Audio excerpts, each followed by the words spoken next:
গান গাইতে হবে।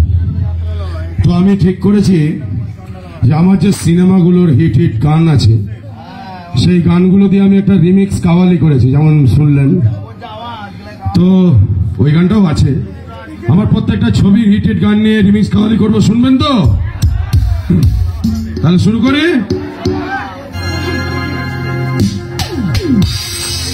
আর মনের ব্ল্যাক এন্ড হোয়াইট টিভিতে